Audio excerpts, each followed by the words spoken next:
British Bangladeshi মানে British পাসপোর্টধারী খালাতো ভাই বিয়ে করে এনেছিলেন খালাতো বোনকে।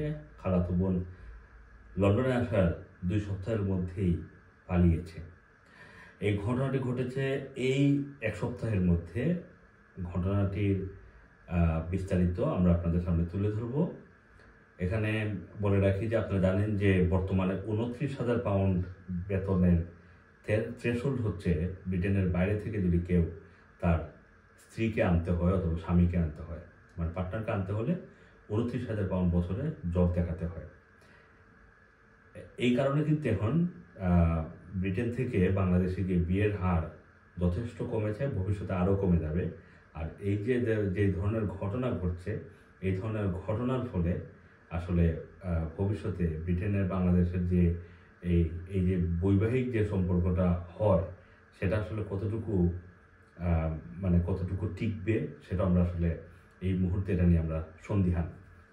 যে ঘটনাটি ঘটেছে যে ছেলেটি এখানে ব্রিটেনে একটি রেস্টুরেন্টে কাজ করত এবং রেস্টুরেন্টে কাজ করতে গিয়ে আপনারা জানেন যে রেস্টুরেন্টে কিন্তু 29,000 পাউন্ড বেতন দেখানোটা অনেক টাফ। সেই হিসাবে সে তার মালিককে ম্যানেজ করে 29,000 পাউন্ড বেতন দেখিয়েছে এবং সেইভাবে ট্যাক্স দিয়ে সে তার আপন খালাতো বোনকে যে বিয়ে করে এসেছিল বাংলাদেশে তাকে আনার প্রক্রিয়াটি করে।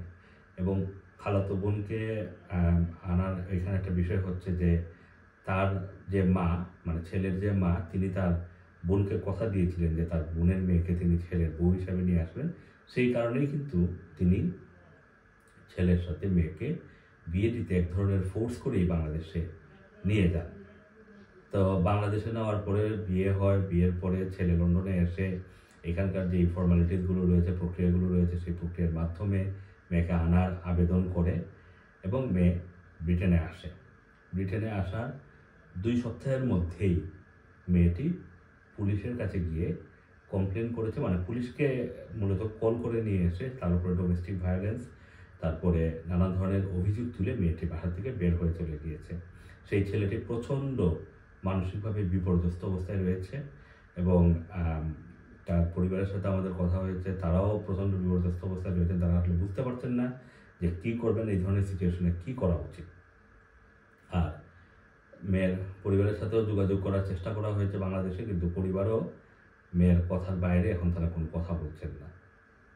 এই মেয়ে কেন এই কাজটি করেছে, ছেলের পরিবারের সন্দেহ যে মেয়ের হয়তো আগেই বাংলাদেশে কোনো সম্পর্ক ছিল, সেই সম্পর্কের কারণেই হয়তো এটা করে থাকতে পারে। কারণ এখানে আপনারা জানেন যে ব্রিটিশ পাসপোর্টধারীর কেউ স্ত্রী অথবা স্বামী কেউ যদি এসে ডোমেস্টিক ভায়োলেন্সের ক্লেম করেন এবং সেটা যদি প্রমাণিত হয় তাহলে এখানে 2.5 বছর করে থাকার যে রাইট হয়, ইন্ডিভিজুয়ালি থাকার যে সুযোগটা হয়, সেটার জন্যই এই ঘটনাটি ঘটিয়েছে বলে তারা মনে করছেন। যাই হোক, আমরা আশা করব যে এই ধরনের ঘটনা যাতে আর কমিউনিটিতে না ঘটে। Assam Masum, Rana TV, London.